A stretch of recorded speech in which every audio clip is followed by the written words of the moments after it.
छोटे शेयर ऊंची छलांग। जनरली हम इन शेयरों पर बात करते हैं क्योंकि दर्शकों के सवाल काफ़ी रहते हैं और वीकेंड्स में जो भी हमारे शोज़ होते हैं उनमें जो बाद में भी कमेंट्स आते हैं उन सवालों को पूरी तरह से लेने की कोशिश करते हैं। आईएफसीआई सर, इस पर बड़े सवाल मिलते हैं। काफ़ी उछाल भरा ये शेयर रहा है। 384% पिछले एक साल में चला, 54-55 रुपये चल गया। यानी कि ये अगर पिछले साल इसी तारीख से देखें तो करीब 14-15 रुपये का ये शेयर चल रहा था। क्या इसमें फर्दर स्कोप है सर चलने का? जी तो देखिए बिल्कुल इसमें स्कोप ही स्कोप है सर। देखिए अगर आप कंपनी को देखें तो मुझे लगता है कि अभी भी कंपनी काफी सस्ती है। अगर आप रिलेटिवली देखें तो मतलब थोड़ा सा कंपनी के अंदर जिस तरह का कंपनी का परफॉर्मेंस है वो बहुत ही रोबस्ट परफॉर्मेंस है। अगर आप सेल्स देखें, अगर आप क्वार्टरली सेल्स देखें तो 21% के रेट से बढ़ता हुआ दिखाई दिया। 10% का रिटर्न ऑन कैपिटल एम्प्लॉयड है कंपनी का। और मुझे लगता है कि ठीक ठाक इसका परफॉर्मेंस है। तो यहाँ पर आपको क्या करना चाहिए, देखिए अगर आप चार्ट पर देखें तो ये इसी वीक का जो लो है 68 रुपीज का, उसको स्टॉप लॉस लगाइए सर, बिल्कुल बने रहिए। ये दोबारा अपना प्रीवियस हाई 90 रुपए के आसपास जाने की तैयारी कर रहा है। तो जो पीएसयू बैंक्स में जो पीएसयू स्टॉक्स में ट्रेड करने वाले लोग हैं वो बिल्कुल सर इसको पकड़ लें। ठीक है, एक नॉन बैंकिंग फाइनेंस कंपनी है। ठीक है, आरईसीपीएफसी चल गया, आरईसीपीएफसी थोड़ा गिरा हुआ है, वहां पर भी बेस बनता हुआ दिखाई दिया। आईएफसीआई को पकड़ लीजिए सर, 68 रुपए का, 68 रुपए स्टॉप लॉस रखिए, बाय ऑन डिप्स का व्यू रखिए। मुझे लगता है धीरे धीरे पहला टारगेट इसका 80, दूसरा टारगेट 90, ये आपको मिल जाएगा। बिल्कुल। Next counter sir, IRDA. यहाँ पर हमने देखा कि रिजल्ट्स भी काफ़ी अच्छे देखने के लिए मिले हैं और उसके बाद काउंटर थोड़ा सा सुस्त होता जा रहा है। 297% पिछले एक साल में चला, 178 रुपये चला है ऑलमोस्ट, और करीब करीब 50 से 60 रुपये का ये शेयर चल रहा था, वहाँ से अच्छा जंप देखने के लिए मिला। क्या करें सर? काफ़ी दर्शक सवाल भी पूछ रहे हैं इसमें। हमारे आज के भी दर्शक हैं जो कि फंसे हुए हैं, जिन्होंने सवाल पूछा 245 के रेट के लिए हुए हैं एक दर्शक ने। जी तो देखिए, इसमें अगर आप देखेंगे तो पिछले 2 वीक में एक अच्छा कंसोलिडेशन है। रुक गया है, थम गया है, स्टॉक बिकवाली थी, थोड़ा रुक गया है।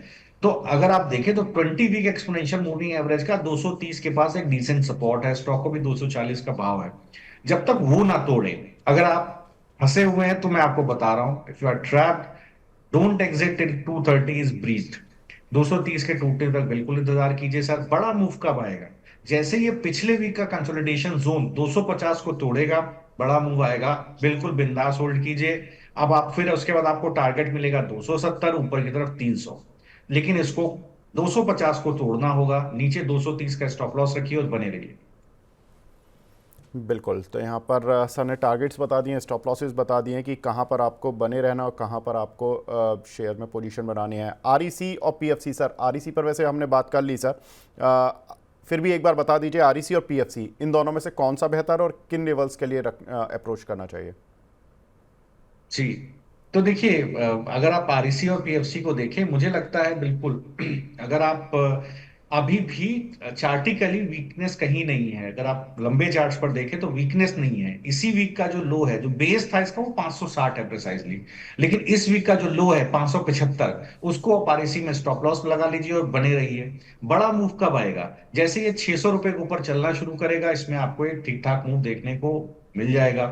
तो यहां पर आरईसी को आप बिल्कुल प्ले कर सकते हैं। अगर आप पीएफसी को देखें तो देखिए, पीएफसी के अंदर कमोबेश वैसा ही एक चार्ट बना हुआ है। अगर आप देखें तो एक decent decent 50 week exponential moving average का सपोर्ट है, कहां पर है? वो है 475 रुपए के जोन में, अभी 500 रुपए का भाव है। जी। लेकिन आप इसी वीक का जो लो है 490, उसी को आप स्टॉप लॉस बनाएं।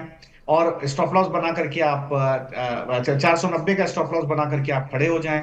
मुझे लगता है ये बड़ा मूव इसके अंदर फिर कब आएगा? जब ये 530 के ऊपर चलना शुरू करेगा। क्यों मैं जोन दे रहा हूं विवेक जी? ऊपर की तरफ जो सप्लाई जोन है, जब तक वो नहीं कटेगा आप फंसे रहेंगे, फ्रस्ट्रेट होते रहेंगे। तो वो जोन मैं आपको जरूर बता दे रहा हूं। क्योंकि बाजार में देखिए, निफ्टी और बैंक निफ्टी में मुझे लगता है कि जो एफआईआई फंसे हुए थे, ट्रैप हो गए थे, वो आज अपना सारा माल छोड़ करके, शॉर्ट्स काट करके बहुत तेजी से ऊपर खरीद करके जा रहे हैं। हिंडनबर्ग की रिपोर्ट एक मैलिफाइड इंटेंशन को देते हुए दी गई। विवेक जी ने शुरुआत में डिस्कस किया, उससे घबराने की जरूरत नहीं है। तो जो हाँ शॉर्ट्स गैप अप ओपनिंग में फ्राइडे में शॉर्ट कटे थे, वो सब ऊपर की तरफ खींच करके भागेंगे। तो सर उस कंडीशन में ये स्टॉक्स अब आप होल्ड कर लीजिए, जो मैंने आरसीपीएफसी और आपको जो है डिस्कस किया है, ठीक है, आईएफसीआई, इनको बिल्कुल होल्ड कीजिए, क्योंकि यहाँ पर वैल्यू भी है, सस्ते भी हैं स्टॉक, ये भाग सकते हैं। आईएफसीआई थोड़ा महंगा है, आरसीपीएफसी तो काफी सस्ते हैं, तो एक बिल्कुल सपोर्ट से होल्ड करिए, भाग सकते हैं ऊपर। जी। इसी बीच हमारे साथ एक दर्शक भी जुड़े हैं लखनऊ से, Pradeep ji. Pradeep ji hi sir, good morning, पूछिए अपना सवाल प्लीज़। Good morning sir. जी सर मेरा क्वेश्चन सर आईआरबी इंफ्रा पे है और एम्फेसिस पे है। सर आईआरबी इंफ्रा के आपने शेयर जो लिए हुए हैं, ये कितने समय तक होल्ड कर सकते हैं? मैं एक ही क्वेश्चन लूंगा सर, समय का थोड़ा कमी है। सर मेरा लॉन्ग टर्म व्यू है, 5 से 6 साल तक मैं वेट कर सकता हूँ, कोई दिक्कत नहीं है। बहुत अच्छी बात है। शरद सर, आईआरबी इंफ्रा लंबे समय के लिए, लंबी अवधि है, इन्होंने तो काफ़ी लंबा विजन बता दिया, 67 रुपये के लिए हुए हैं सर, अच्छा रिटर्न बन पाएगा? बिल्कुल सर, होल्ड कीजिए। आप देखिए कंपनी का अभी भी परफॉर्मेंस देखिए। लास्ट फाइनेंशियल ईयर में टोल रेवेन्यू 29% वाई वाई बढ़ता हुआ दिखाई दिया था। अगर आप अदरवाइज भी देखें तो जिस तरह का बिजनेस है कंपनी का, वो बहुत अच्छा है। मैनेजमेंट को अभी भी लगता है कि स्ट्रॉन्ग फाइनेंशियल परफॉर्मेंस रहेगा ये इस फाइनेंशियल ईयर में भी। और यहाँ पर बिल्कुल मुझे लगता है सर, लंबे अवधि के लिए अगर आप हैं तो आप जरूर इसके अंदर बने रह सकते हैं। यहाँ पर आपको बिल्कुल, और अगर आप बाय ऑन डिप्स की भी करना चाहें तो यहाँ पर बाय ऑन डिप्स भी कर सकते हैं। लेकिन इसके साथ आप अगर कैपिटल गुड सेगमेंट पे देखें तो मैंने कई बार सुजलॉन का जिक्र किया है, काफी चला है विवेक जी। मैं 45 रुपए से आपके शो पे डिस्कस कर रहा हूँ शायद। और देखिए यहाँ पर आने वाले समय में मार्जिन एक्सपेंशन है, रिजल्ट बहुत अच्छे आएंगे। और त्रिवेणी टर्बाइन, इसकी तरफ भी ध्यान दीजिएगा। तो दो स्टॉक आप देख सकते हैं। अगर आप इम्फेसिस को देखें तो sir time and again stock के ऊपर मैंने अपना व्यू दिया है। मुझे लगता है कि यहाँ पर रिजल्ट्स थोड़े से वीक रहे हैं, लेकिन इसके बावजूद भी अगर आप कंपनी को देखेंगे तो बेहतरीन कंपनी का परफॉर्मेंस, लंबे अवधि में एक अच्छा परफॉर्मेंस कंपनी ने दिया हुआ है। तो उसको ध्यान में रखते हुए बिल्कुल स्टॉक के अंदर मुझे लगता है बने रहना चाहिए, क्योंकि यूएस में डिस्क्रिशनरी स्पेंडिंग में एक हमें बिल्कुल ट्रैक्शन देखने को मिला है। अगर आप देखें तो जो मैग्निफिसेंट सेवन है, वहां से लिक्विडिटी फ्लो, रियल्टी, इसके बाद बैंकिंग एंड फाइनेंशियल्स में, और इसके अलावा दूसरे सेक्टर्स में देखने को मिला है। तो उसका सीधा फायदा आपने टीसीएस इन्फोसिस के रिजल्ट्स में देखा। छोटी मझोली कंपनियों में मैंने एम्फेसिस, एफएल इंडिया दिया था। एफएल इंडिया का टारगेट मीट हो गया है विवेक जी, ऊपर के टारगेट भी मीट हो गए हैं उसमें। एम्फेसिस, एफएल इंडिया और परसिस्टेंट, और इसके बाद न्यूक्लियर सॉफ्टवेयर, ये चारों मेरे पसंदीदा स्टॉक हैं सर। बिल्कुल इसका परफॉर्मेंस बेहतरीन है कंपनी का।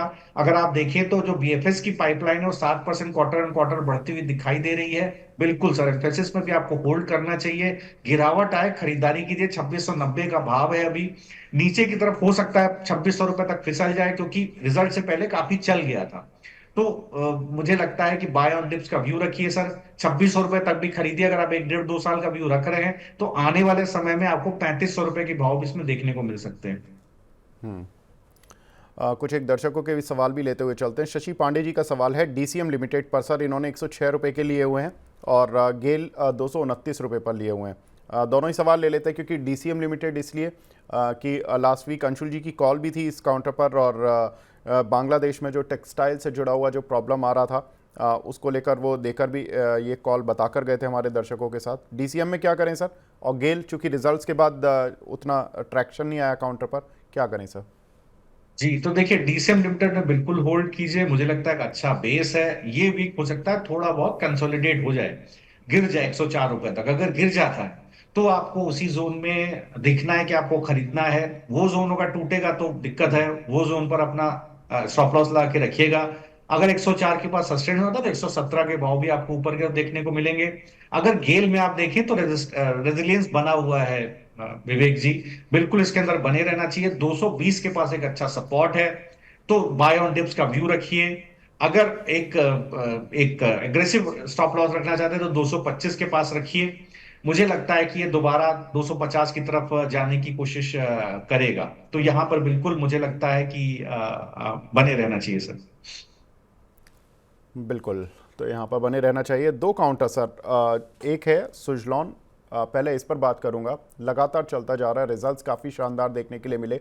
दर्शक काफ़ी सवाल पूछते हैं सर, 80 रुपये की रेंज पर अब ये काउंटर आ गया है, यहाँ से फर्दर अपसाइड बचता है? जी, मैंने कुछ दिन पहले आपके चैनल पर राय दी थी 62 रुपए पर, इसको 70 रुपए और 80 रुपए के टारगेट के लिए टारगेट आ गया। अगला टारगेट मैं दिया था 95 रुपए, तो 95 भी इंटैक्ट है। देखिए, ये कोई लोगों को लग रहा होगा कि क्या हो रहा है सर, स्टॉक चलता ही जा रहा है, रोज 4-5% चलता है। तो इस आप अगर आप इसका प्रॉक्सी प्रॉक्सी लेना चाहें तो आपको देखिए, आइनॉक्स विंड जैसा स्टॉक भी मैंने रिकमेंड किया है, जिसमें भी इस तरह के मूव आ सकते हैं। इसके रिजल्ट तो बेहतरीन है, अभी क्या बोले, जिस तरह के रिजल्ट्स आ रहे हैं सुजलॉन के, ये काफी एंटिसिपेटेड है। रोबस्ट हमें क्वार्टर 1 में जो है परफॉर्मेंस देखने को मिला। रेवेन्यू 50% वाई वाई बढ़ता दिखाई दिया, कंसोलिडेटेड EBITDA 86% ज्यादा बढ़ता हुआ दिखाई दिया। तो ये आने वाले समय परफॉर्मेंस रहेगा। 30% मार्केट शेयर है कंपनी का अपने क्षेत्र में। तो सर देखिए, और इंटरनली काफी ईपीसी और नॉन ईपीसी का अच्छा मिक्स कंपनी ने क्रिएट किया है। वहां पर देखिए कंपनी को फायदा होगा। 95 रुपए का भी टारगेट आपको खुलता हुआ दिखाई देगा, मुझे लगता है। जी जी सर, वोडाफोन आइडिया यहाँ पर अगर देखें तो आज कंपनी के रिजल्ट्स हैं और काउंटर कुछ स्ट्रेंथ दिखाने की कोशिश तो कर रहा है मॉर्निंग से। कैसे ट्रेड करें सर? क्योंकि कंपनी तो पिछले कई क्वार्टर से, सालों हो गए, एक भी क्वार्टर में शायद प्रॉफिट नहीं दिखाया। प्रॉफिट तो इस बार भी एक्सपेक्टेड नहीं है स्ट्रीट को, लेकिन क्या लॉस घटेगा? और क्या कुछ कंपनी 5G के रोल आउट को लेकर क्या बात करेगी? इस पर स्ट्रीट की जरूर नजर रहेगी। कैसे देखें सर? देखिए, सब कुछ बेहतरीन चल रहा था। वोडा आइडिया में अच्छा मूव आया था 14 रुपए के आसपास से। सब कुछ अच्छा चल रहा था जब तक स्टारलिंक का डिस्कशन नहीं आया था, विवेक जी, कि उसकी एंट्री होगी इंडियन मार्केट में, इंटरनेट के क्षेत्र में। तो तब तक देखिए सब लोग अपने प्राइसेस बढ़ा रहे थे, और प्राइसेस से ही देखिए, प्राइस जब तक नहीं बढ़ाएंगे, आरपीयू नहीं बढ़ेगा, तब तक इन कंपनीज को कोई फायदा नहीं होगा। तो वोडा हो या इसके अलावा भारती हो, देखिए सारे लोग प्राइस बढ़ा गए, जियो सब प्राइस बढ़ाने की कोशिश कर गए या बढ़ा गए। तो चीजें डिस्काउंट होने के बाद भी 18 रुपए के रेजिस्टेंस से स्टॉक थोड़ा फंसता हुआ दिखाई दे रहा है। मैंने खुद ही 22 रुपए 28 रुपए के टारगेट दिए थे, तब तक स्टारलिंक का कोई न्यूज नहीं था। तो अब देखिए, अगर कंपटीशन आ जाता है बाजार में, तो टाटा टेली की तरफ मैं ज्यादा जाना चाहूंगा वहां पर। लेकिन वोडा आइडिया में भी देखिए, चार्टिकली एक बेस बना हुआ है 14 रुपए 50 पैसे के आसपास। तो जब तक वो बेस बना हुआ है, बिल्कुल ठीक है सर। लेकिन बड़ा मूव तब आएगा जब ये अपना 70 रुपए 80 पैसे के ऊपर या 18 रुपए के ऊपर चलना शुरू होगा। तो अब थोड़ा फंसेगा विवेक जी यहाँ पर। मुझे थोड़ा सा यहाँ पर अब चलने का डाउट है। मुझे लगता है कि अभी भी आप बने हुए हैं तो जरूर स्टॉप लॉस रखिए, 14 रुपए 50 पैसे में बने रहिए। लेकिन 18 रुपए के आसपास एग्जिट करिए, या वहां पर कंसोलिडेट करके ऊपर ब्रेकआउट करें, तभी आप 22 रुपए के टारगेट लीजिए। वरना छोड़िए, और भी जो दूसरी जगह आपको पैसा बन रहा है। बिल्कुल। तो यहाँ पर सर ने बता दिया है कि किस तरह की स्ट्रेटजी आपको वोडाफोन आइडिया पर रखनी है बिफोर रिजल्ट्स। शरद सर, बहुत सारे सवाल अभी रह गए हैं और मैं दर्शकों से रिक्वेस्ट करूंगा, क्योंकि आज अदानी समूह को लेकर और मार्केट को लेकर थोड़ा फोकस ज़्यादा करना था, तो सवालों को हम उतना एंटरटेन नहीं कर पाए। आप 1 बजे के शो में हमारे से दोबारा जुड़िए और सवाल अपने पूछ सकते हैं हेलो मनी 9 में। लेकिन शरद सर, चलने से पहले मैं आपसे आपकी टॉपिक्स जानना चाहता हूँ जो आप दर्शकों के साथ शेयर करना चाहें तो।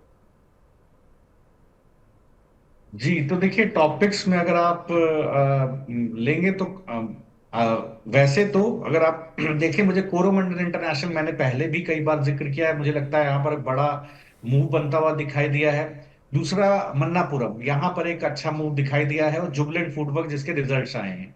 तो ये 3 स्टॉक है जिसमें मुझे लगता है बिल्कुल दर्शकों को नजर बनाए रखनी चाहिए, बाय ऑन डिप्स का व्यू रखना चाहिए। केमिकल सेक्टर में विवेक जी, आपको पता है मैं काफी समय से बुलिश हूँ। Coromandel one of the favourite मेरा रहा है। तो यहाँ पर देखिए, और मन्नापुरम में जो स्ट्रेंथ है वो बनी हुई है। तो मन्नापुरम, कोरोमंडल और जुबलेंट फूडवर्क्स में बाय ऑन डिप्स का व्यू रखिए, ट्रेडिंग का व्यू मत रखिए। अगर आप रख रहे हैं, कम से कम 1 से 1.5 महीने का व्यू रखिए सर। बिल्कुल। तो सर ने 2 कॉल बताए हैं, कोरोमंडल इंटरनेशनल। यहाँ पर सर आप टारगेट और स्टॉप लॉस एक बार दोबारा बता देंगे क्या? जी, तो देखिए, यहाँ पर मैंने अभी टारगेट और स्टॉप लॉस नहीं दिया है, लेकिन फिर भी मैं एक बार इसमें सर आपको दर्शकों शेयर को कर देता हूँ। देखिए, समझ के लिए बता दीजिए दर्शकों की। जी जी जी, तो देखिए, अगर आप कोरोमंडल इंटरनेशनल को देखेंगे, मुझे लगता है कम से कम इसमें 1930 के टारगेट आपको दिखाई ओके। देंगे। बाय ऑन डिप्स रखिए। आपको बाय ऑन डिप्स कहां तक रखना है? बेस है 1500 रुपए के आसपास, तो बाय ऑन डिप्स आप 1600 रुपए तक रखिए। लंबी अवधि में 1930 रुपए का टारगेट आपको दिखाई देगा। दूसरा जुबिलेंट फूड वर्क्स, देखिए यहां पर अगर आप देखें तो पहले रिजल्ट से पहले मूव आ गया है, तो थोड़ा बहुत स्टॉक चल भी गया है, लेकिन मुझे लगता है कि अब चूंकि चल गया है तो बेस थोड़ा नीचे खिसक गया है, 590 के पास बेस खिसक गया है, तो बाय ऑन डिप्स रखिए 600 रुपए तक, 637 का भाव है। स्लोली एंड ग्रेजुअली ये स्टॉक आपको पहले ऊपर की तरफ 680 और दूसरा 720 यहां तक लेकर के जाएगा। इसके अलावा देखिए मुथूट के अंदर काफी मूव ऑलरेडी आया हुआ है, लेकिन मुझे लगता है कंपनी बहुत अच्छी है, ऑपरेशनल परफॉर्मेंस कंपनी का बेहतरीन है। तो और इसके अलावा जब से गोल्ड के अंदर एक्साइज ड्यूटी घटी है, तो मुझे लगता है 2090 2100 रुपए के भाव यहां आपको मिलेंगे। बाय ऑन डिप थोड़ा डीप हो जाता है, यहां पर थोड़ा दिक्कत है, तो वो आपको बेस बनता हुआ दिखाई देगा 1780 के पास। तो ठीक है, कोई डिप मिलता है तो खरीदिए, स्लोली एंड ग्रेजुअली आपको 2100 रुपए के भाव की तरफ ये चलता हुआ दिखाई देगा। विवेक जी, चूंकि आपने ये डिस्कशन किया, देखिए एचडीएफसी बैंक की एक कॉल मैंने दी थी।